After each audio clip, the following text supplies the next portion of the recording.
Okay, we'll get started. Thank you for everyone for joining us today. My name is Angela. I work at Onkaparinga Libraries, and today I've got with me Paula, my co-host, and Nathan Makaryk, who's all the way from America. So we've just been chatting to him about what life is like over there at the moment. And throughout this session, you'll be able to ask Nathan your own questions. You can do that by clicking on the Q&A button at the bottom of your screen. So if you can't see the Q&A button, just hover your mouse there and it'll show up. And Paula will ask all the questions at the end.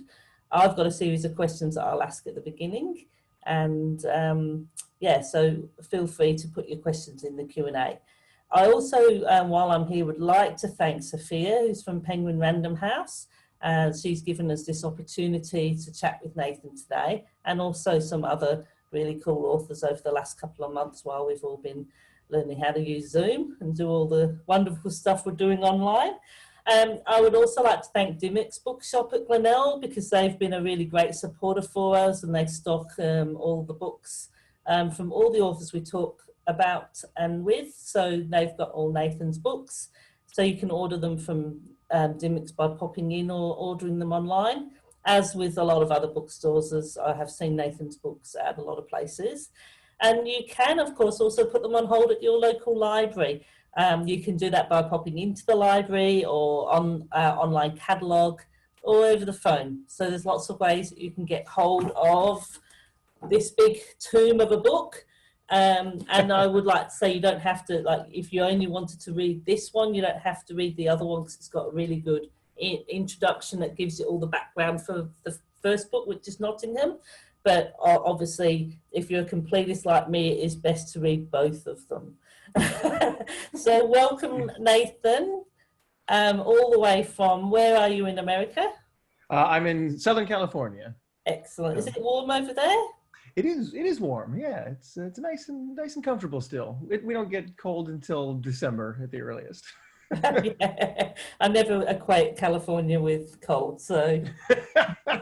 Yeah, definitely not. So I obviously you are from America, so I was interested to know why you decided to write about Robin Hood, which is a very English thing. No, it's a very good question. Who is this guy, and why does he think he gets to write about Robin Hood? You know, going back to the origin of why I wrote the story, it started off as a play. So I'm a theater owner here in California. I own a small theater, and I tended to always produce shows that had lots of big sword fights, because I'm a stage combat choreographer. And my partner suggested, hey, well, what about Robin Hood? You want to do Robin Hood next year? We didn't know if there were any scripts out there, but he assumed that there was. And my reaction to him was no, because I hate Robin Hood. And I don't actually hate Robin Hood.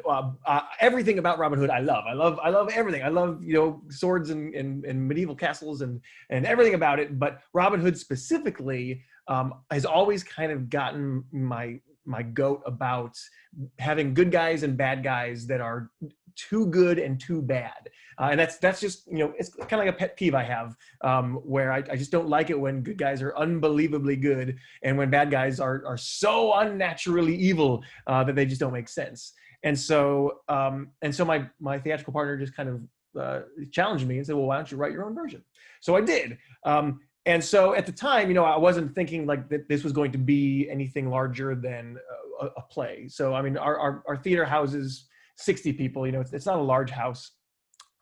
So I didn't really feel like I was stepping on anyone's toes by deciding that I was going to write Robin Hood. In essence, I wrote the version that I always wanted to see, the version that I had never seen, whether it's through movies or TVs or through books, the version that quite specifically, you know, shows good guys and bad guys in more of a gray light, where Robin is not necessarily as altruistic as the stories have ended up being, and the sheriff of Nottingham is certainly not nearly as evil as he always ends up being.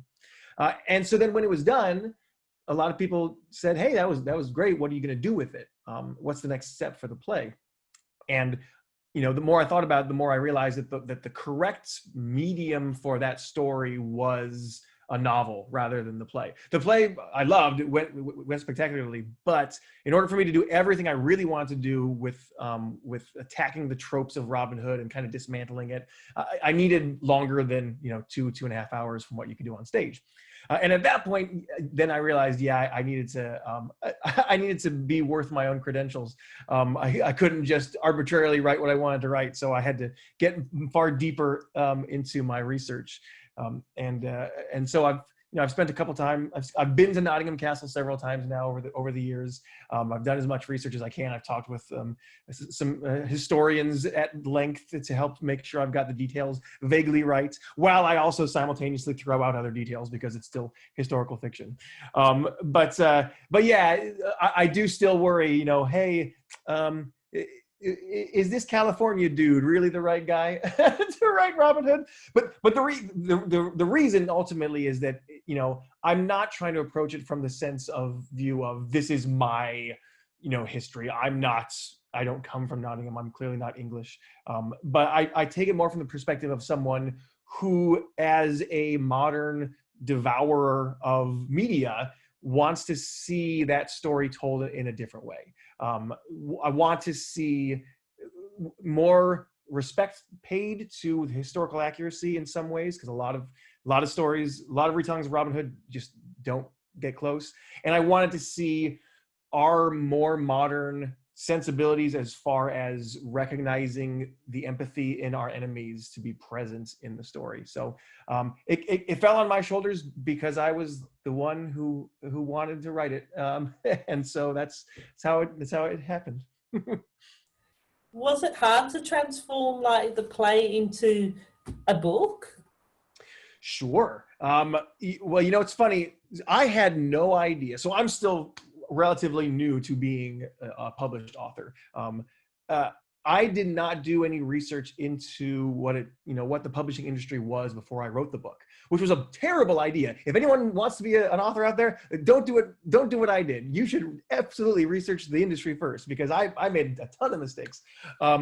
What I did was I decided, okay, well, I've got my play and I want it to end up being a book like this. And, like you said, it's a big giant book. The font is so small. It's so small.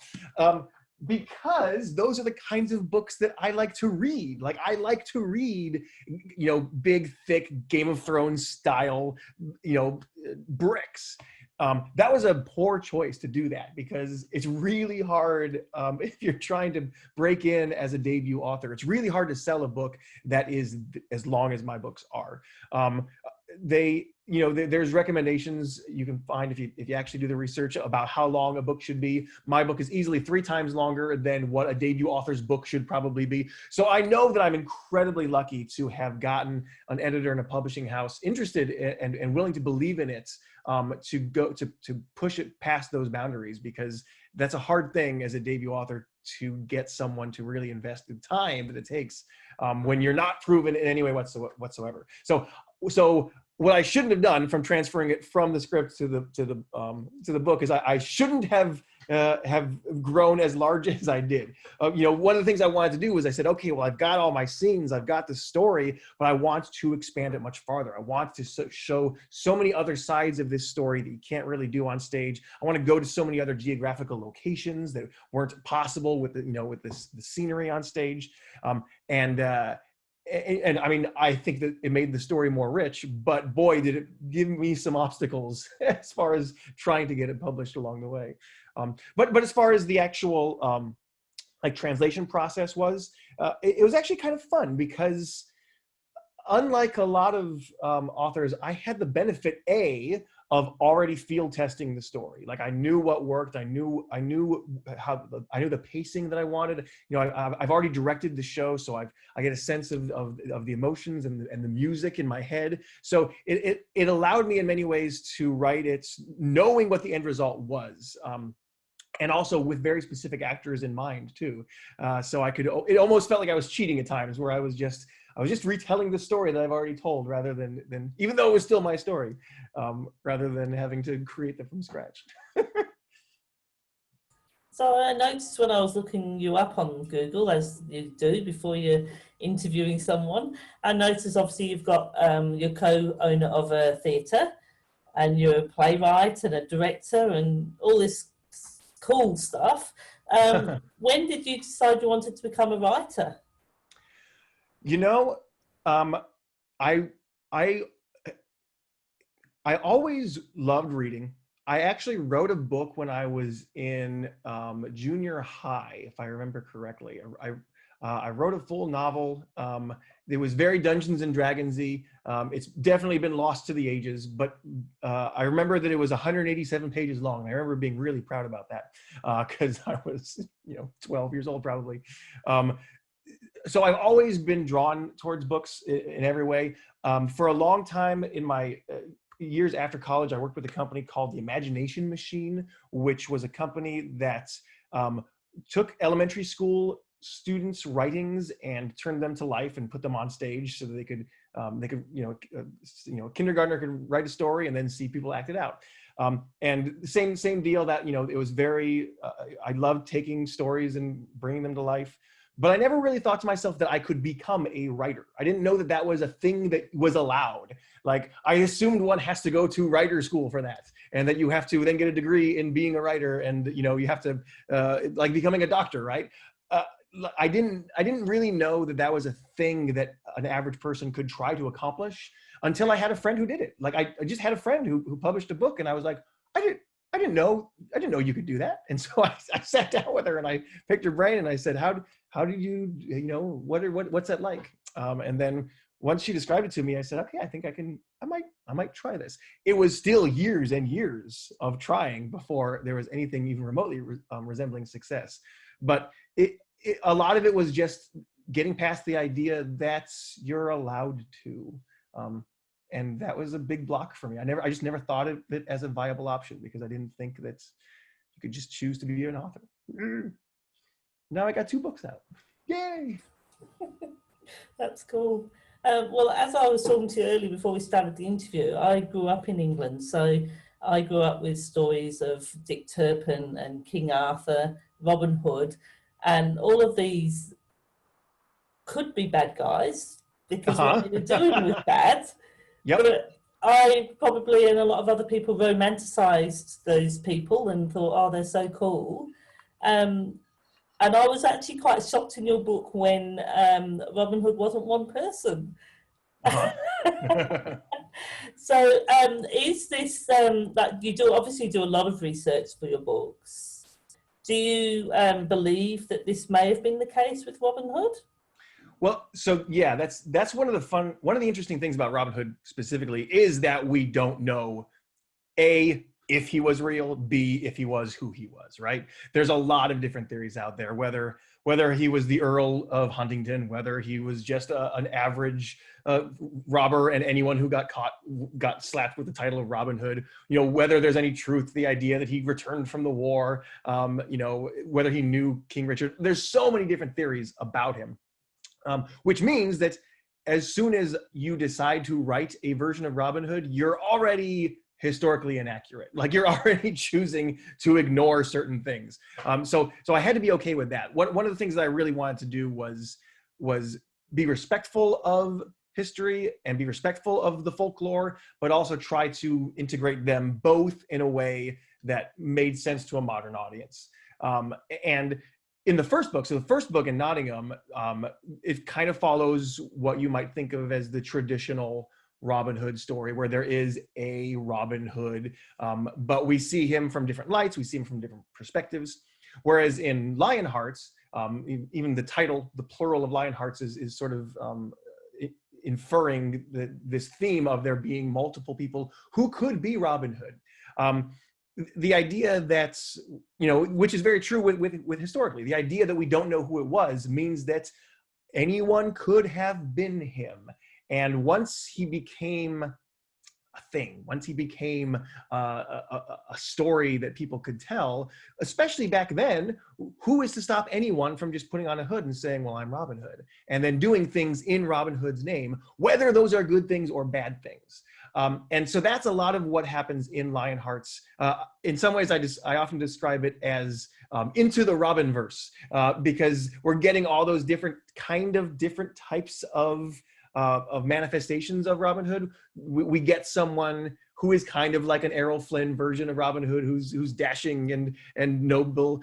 We get more of an anarchistic kind of Robin Hood, who's in the underground gangs, who's taking down the government from the inside. And we also get a more like brutal Robin Hood, who we don't know who he is and is doing dastardly things. So that was a lot of fun for me, especially in the format of a book, because what I realized, like, the first book, Nottingham, was obviously a play. This second one could not be a play, and couldn't be a TV show. It couldn't be a movie, because a lot of the fun in having multiple characters play Robin Hood is that you're usually watching that happen from someone else's perspective, which means that they don't know who they're watching. They're just watching a Robin Hood. So as the reader, you never necessarily know who's in the hood when you're watching a scene play out. And it's kind of like a murder mystery as the book unfolds, as you try to eventually backpedal and say, all right, oh, this is who was Robin Hood in that scene, and this is who that we'll be watching in the other scene. So hopefully that's fun. It was a lot of fun to write, and just fun to kind of explore the world of Robin Hood rather than focus on a single character.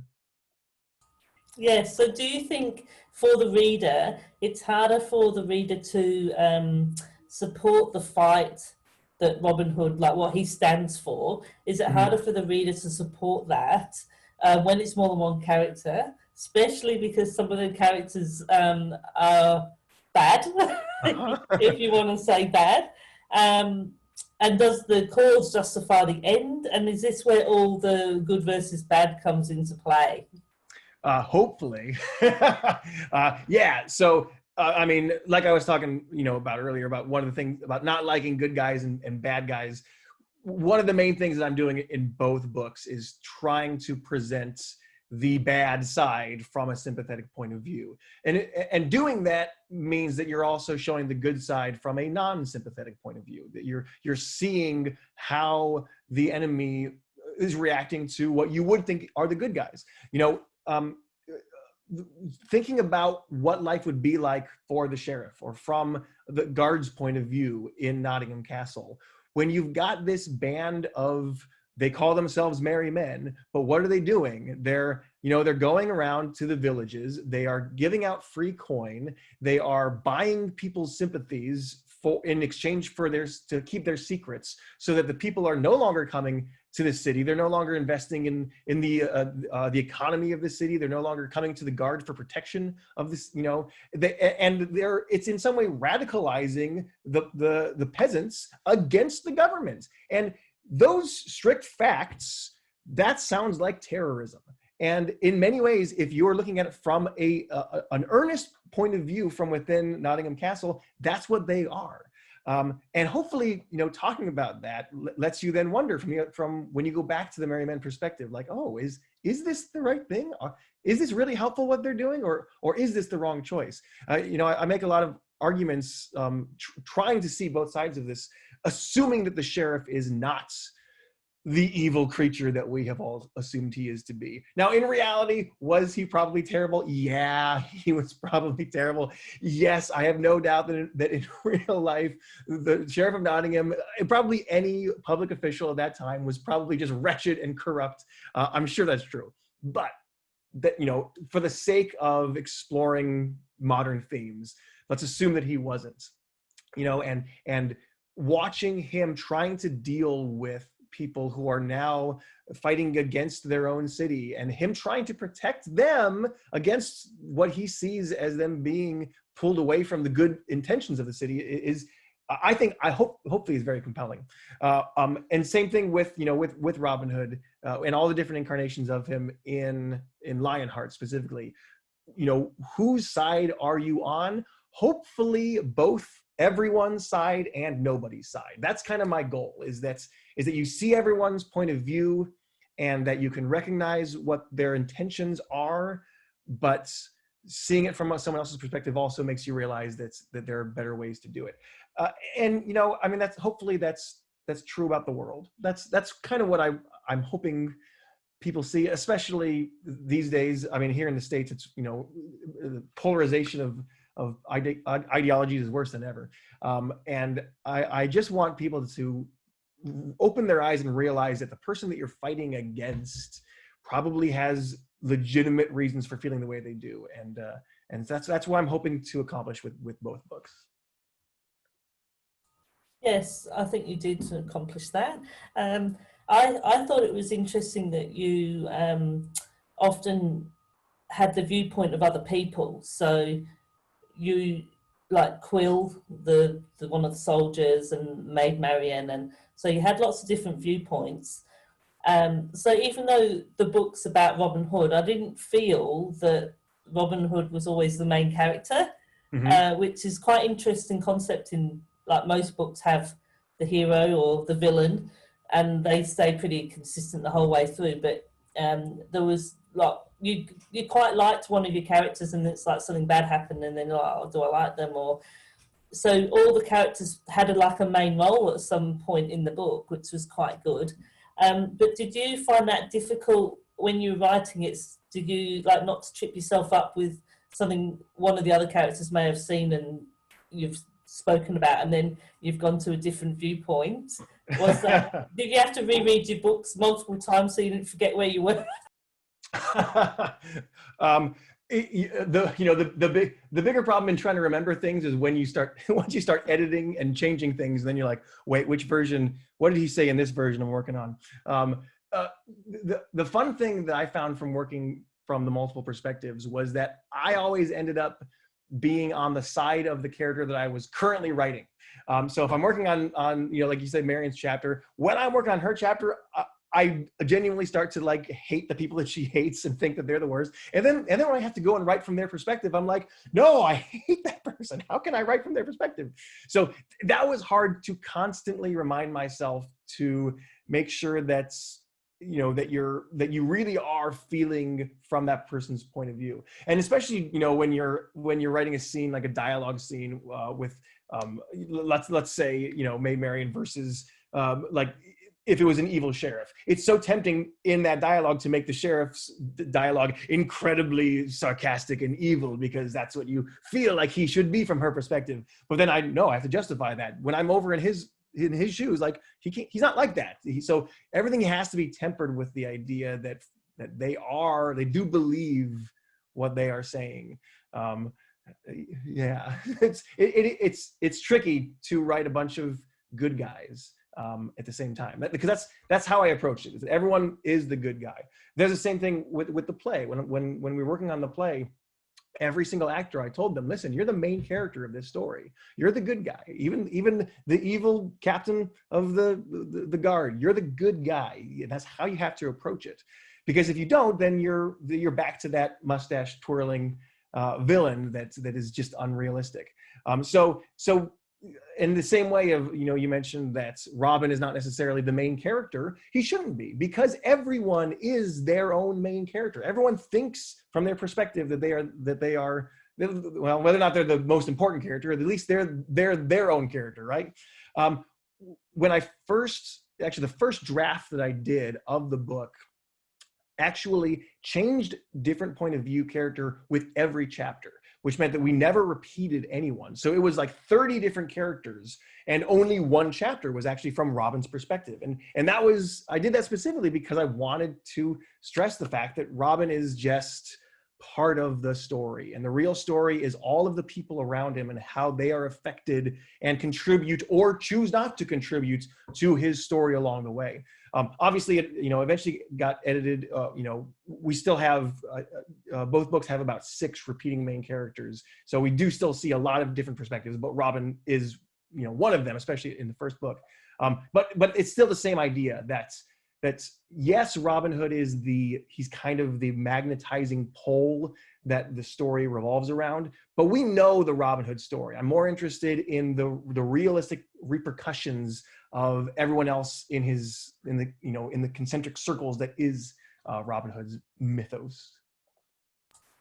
I think you definitely achieved that, because when I was reading it, I did find myself thinking, oh, I want to get back to that character. And what happened to that character? So you do actually like, as you said, you do like the characters that you're reading about. And yeah, I was like, where's that character? So yeah, that was great. Oh, good. That's all the questions I have. So I'm going to hand over to Paula now. We did get some questions sent in to us via email previous that she's got, and also people can ask questions through the Q&A. So over to you, Paula. Well, hello, everybody. And hello again, Nathan. I've got a couple of questions here. So do you find that writing novels feels vastly different to you than writing plays? And do you approach these media differently? And what intricacies do you enjoy or don't enjoy of those mediums? Well, interesting about whether I approach them differently. Actually, I almost sometimes I approach them the same way. So when I was writing Lionhearts, obviously, like I said, it's never going to be a play. It can't be a play. But there were still a lot of times that I would write a scene literally as a play first, because I like to focus on the dialogue and the back and forth of conversations.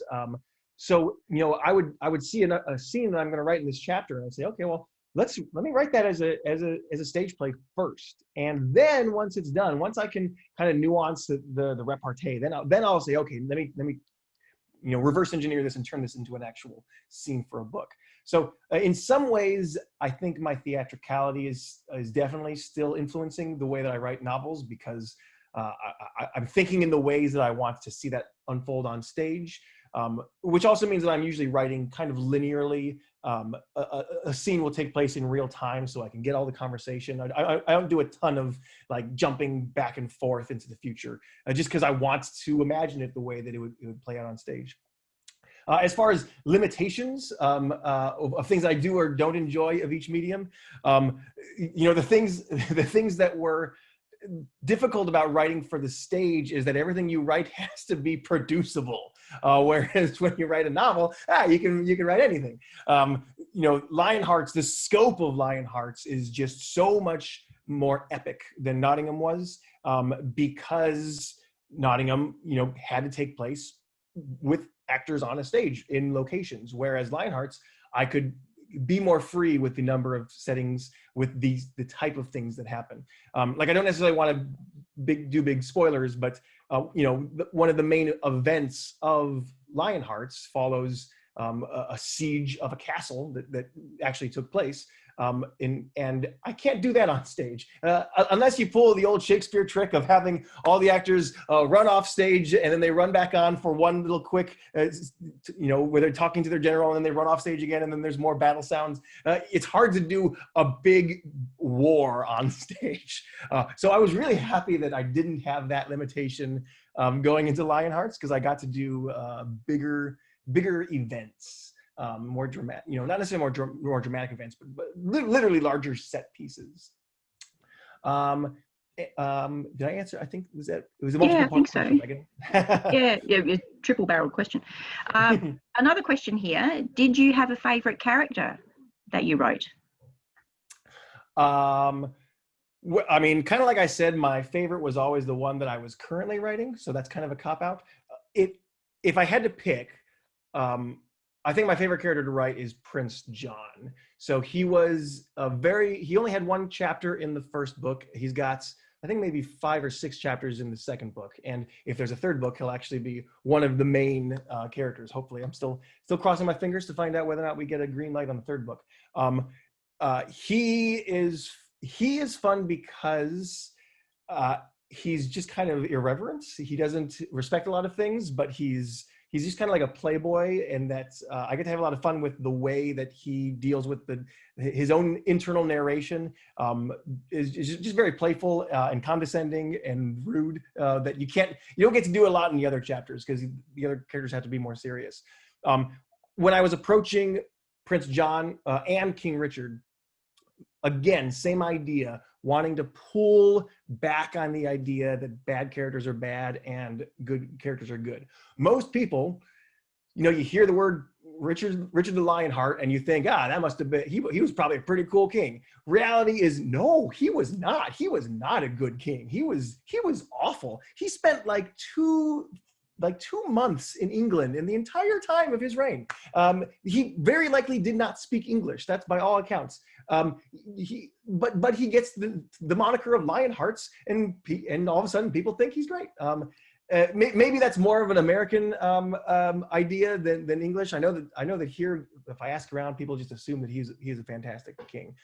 Same thing with Prince John. Again, Prince John is arguably he was a terrible king. He was a terrible prince. The facts are on that side, but I would rather pull that character back and say, how might he have been misinterpreted? You know, is it possible that he was not as bad as history has laid him out to be? And the events of his life may have been, you know, something that's were the results of him not being evil, but just being, you know, maybe he was just didn't take anything seriously, you know? Maybe that's why he's such a bad king, because he didn't want to be king. You know, all the stories are always that he was very, very ambitious and, you know, always trying to take things behind Richard's back. I prefer the opposite idea. So in my book, John despises the idea of being king. He loves being a prince, loves it, loves all the power and the free stuff that comes his way as a prince, but he would do anything to prevent the day when Richard has to, you know, die or give him the crown. And a lot of the bad things that he does in the books are specifically because he wants Richard to stay as king. He doesn't want to get all the power that kind of his sycophants are trying to throw at him. So he was a lot of fun to write. I mean, for those reasons that he's just mean and dry. And I sure hope I get to write another half book full of him. It's good to know what motivates those people, isn't it? Another question that I've got for you, which is along the same line, is the concept of the anti-hero, which is coming up a lot in books and stories, where the bad guy is the one who saves the day. What do you think of that concept? Oh, I love it. I love it. Yeah, and anytime you're breaking that trope of good and bad, I'm always in favor of that. So, I mean, the way that I have Robin being a reluctant hero is not, you know, is pretty common, in which he's kind of pushing back against getting thrown into the hero territory. But in my book, not only is he a reluctant hero, but in the beginning, he's literally against being here. Like, he doesn't agree philosophically with the rebels at all. Like, he is straight up against them, thinks that they are making the wrong choices by fighting against the government, and just wants to tell them, hey, you morons, go pay your taxes and stop whining about it. You know, and the sheriff is the opposite, where the sheriff, you know, understands their point of view and realizes and doesn't want to punish them, but has political motivations that force him to. I mean, again, you know, I don't want to get too spoilery, but you know, for me, the sheriff and Robin, I wanted to approach them as almost the same person. They are two sides of the same coin, and if it weren't for the fact that one of them ended up in the sheriff's seat and one of them ended up in the forest, they could have easily swapped sides and been on the other side of the conflict. I love that stuff. I love the idea that you're influenced by what you see. And you get empathy for what side you're spending time on. I mean, I guess that just goes back to the idea of whichever point of view you're looking at things from. That's who you're empathetic with, because you're seeing things from that perspective. Yeah. Now, yeah, I know you mentioned you quite enjoyed writing Prince John. Do you have any historical figures that you would like to meet, if you could? Perhaps if you had a time machine. How can you pick one? That's not fair. I might go to Shakespeare. I might want to, if he's real, we can go down that rabbit hole if we want. I would think I really enjoy meeting Shakespeare and getting a little bit of insight into what that life was really like. You know, I love Mark Antony in Roman and Egyptian history. I mean, almost, who would I not want to meet? Realistic. If I have a time machine, I'm going to go all over the place. Yes, all of them. Keep them. All of them. It's a hard question. Now, Nathan, what are you reading at the moment? And have you got any book recommendations for our viewers aside from your books? Always. Yes, so I am currently reading The Worst of All Possible Worlds by Alex White. This is the third of their Salvagers trilogy. This is sci-fi. It's very kind of Firefly-ish. And it's a ragtag group of rebels on a ship that are defending the galaxy. There's magic, but also science fiction, and the blend of it is really quite nice. That's a lot of fun. I just finished K.A. Doors, the Chronicles of Gadid trilogy, which is Perfect Assassin and the Impossible Contract and the Unconquered City. This again, fantasy. Assassins in the desert who are fighting against the undead spirits who come back after people die. That sounds that didn't sound as cool as it was, but it's very, very cool. And then one that I love recommending is this one, which is Shrouded Loyalties by Reese Hogan. So I love this book because it does a lot of the same things that I try to do in my books, which is to show both sides from their point of view. This is again, this is fantasy. It's like a World War II technology era planet that is in the middle of a war, but also there's like these giant Lovecraftian creatures that are coming through other dimensions and fighting everyone. But with all that craziness, it does such a good job of keeping up the pace. And every time you jump to the other side, you feel so bad for having been on the previous person's side. You're like, oh, they were awful. I didn't realize they were awful when I was in their shoes, or vice versa. So every time I see an author do that, that just makes me happy, and I want to say, yes, I want every book to be like that. Clearly, that's how I hope I write as well. It's great to hear someone talking so passionately about what they're reading. That's wonderful. As a librarian, obviously, that warms my heart. So Nathan, if you had the opportunity to collaborate on writing a book, do you have anyone that you think you'd like to work with? If your dreams came true? I've never thought about it. I feel like I'm a very introvert. I know I come off as very extroverted right now when I get to talk about stuff, but when it comes to writing, I'm so introverted. I'm very close to the chest as I write. Even my wife doesn't get to read my books until they're done, done. I really don't chat a lot about the process because I don't know why. I want to hold on to that. So I don't know. I think I'd be terrified to work on a collaboration because I don't know how I'd react. I don't know how I would do well in that scenario. I mean, sure, if someone came my way and was just like, hey, would you want to write a book and you're super famous and awesome? I'm like, yes, I do want to write a book with you, for sure. But the idea that could happen is unlikely. Yeah. It's a difficult relationship, isn't it? I think it would be hard to write a book together. So that would certainly be an interesting thing to explore. Yeah. Now, I know you touched on it before about the title of Lionhearts. Can you explain a little why you chose to call your second book Lionhearts? Yeah. So one of the big tropes that the second book does tackle is, like I mentioned, Richard the Lionheart. He's known in the film industry as Richard of the Last Reel because he's famous for swooping in at the end of every Robin Hood story and just saying, oh, I'm back in town and now everything's better and Prince John, you are a naughty boy. And that's not what happened.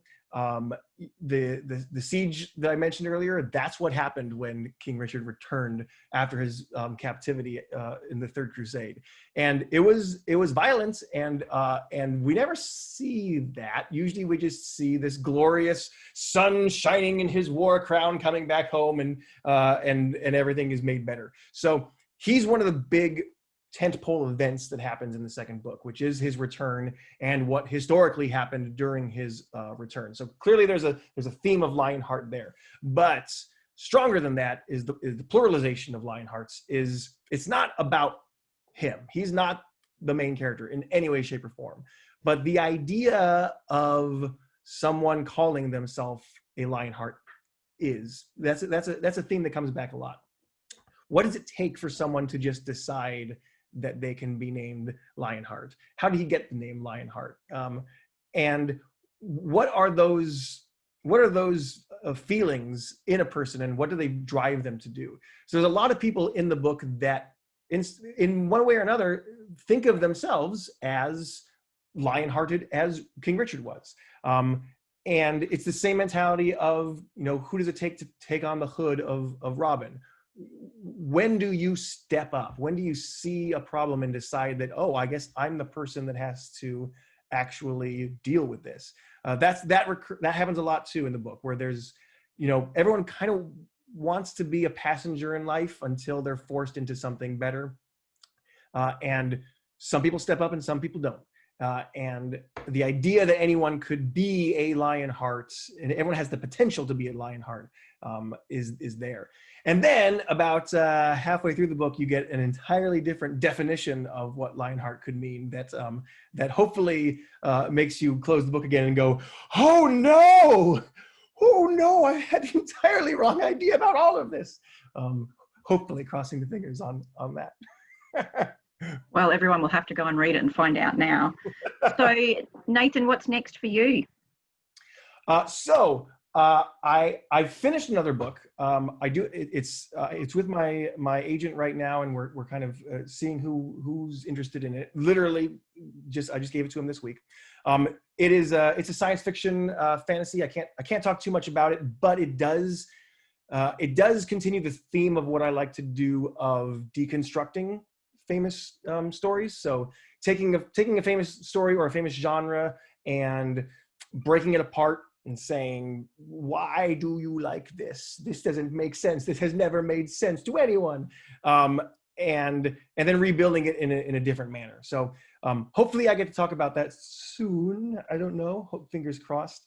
And then I'm also, like I said, I'm kind of just waiting to get a thumbs up on a third in this series. So, originally we had every reason to expect that this book was going to go to a third installment. I turned in my final draft of this version literally in March, right when COVID struck. And so then everything kind of got thrown up in the air in the publishing world as well. A lot of things got delayed, there's a lot of hesitation in the market as well. So I know that I think my publishers are just kind of waiting to see how it goes. So everyone, please tell your friends about the books so that I can finish the story. I do have it. I have a third version that's fully outlined. I know where the story goes. I know how I want it to end. There's a lot that has been seeded for that third book in the first two books. So boy, I hope I get to finish it and don't let anyone down. That's not to say that you shouldn't read it, even if there isn't a third book. It's still a complete story on its own. There's just obviously some lingering elements that are unresolved, but the story within the book does get complete. So hopefully both of those will come to fruition, but I don't know. The world is a little crazy right now, so. It sure is. Who knows what's happening tomorrow? Yeah. That's all for my questions, Angela. Thank you so much, Nathan, for answering the questions from the audience. Of course. Excellent. That was awesome. Thank you very much for joining us, everyone in the audience, and thank you, Nathan, for joining us all the way from sunny California. And if you would like to give us feedback, I will be sending out a feedback survey. This just helps us to decide what to do next. If you've got any ideas for anything you'd like to see, you can leave that in the survey too. If you'd like to follow our Facebook page or our website, you will see that's where we advertise all our events that we're doing. And also all of our authors that we've chatted to. We've got their recordings, it's all on our website, so you can go back and listen to Nathan, or as Nathan just said, send his link, send the YouTube link to someone else, and spread the word that Nathan's books are worth a read. So that's awesome. So thanks once again for joining us, and I look forward to seeing some of you in the future. Thank you. Bye. Thank you.